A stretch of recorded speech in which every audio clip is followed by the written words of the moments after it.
PC. ജോർജിന്റെ ബിഷപ്പുമാർക്കെതിരായ പരാമർശങ്ങൾ BJP. തള്ളിപ്പറയണമെന്ന് Ramesh Chennithala. ഇത് വടക്കേ ഇന്ത്യയിൽ കാണുന്ന രോഗമാണ്. ബിഷപ്പുമാർക്ക് അവരുടെ അഭിപ്രായങ്ങൾ പറയാനുള്ള സ്വാതന്ത്ര്യമുണ്ട്. ഒപ്പം നിന്നില്ലെങ്കിൽ ഭീഷണിപ്പെടുത്താമെന്ന നിലപാട് അംഗീകരിക്കാനാവില്ല. അവരെ ദേഷ്യപ്പെടുത്തുന്ന തന്ത്രം വിലപ്പോവില്ലെന്നും ചെന്നിത്തല. കാഞ്ഞിരപ്പള്ളി രൂപതയും പാലാ രൂപതയും ഒന്നും ആകാശത്തുനിന്ന് പൊട്ടി വീണതല്ല.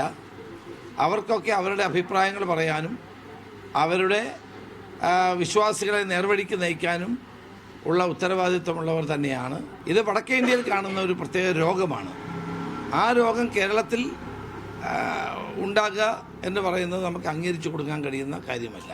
ബി.ജെ.പിക്ക് അതിൽ ഉത്തരവാദിത്വമില്ലെങ്കിൽ ബി.ജെ.പി. നേതൃത്വം അത് തള്ളിപ്പറയുകയാണ് വേണ്ടത്. ബി.ജെ.പിക്കൊപ്പം നിന്നില്ല എങ്കിൽ സഭാ മേലധ്യക്ഷന്മാരെയും ദീപിക പത്രത്തെയും ഒക്കെ ഭീഷണിപ്പെടുത്തി കളയാം, വരുതിക്ക് കൊണ്ടുവന്ന് കളയാം എന്നുള്ള നിലപാട് കേരളം ഒരിക്കലും അംഗീകരിക്കാൻ പോകുന്ന ഒന്നല്ല.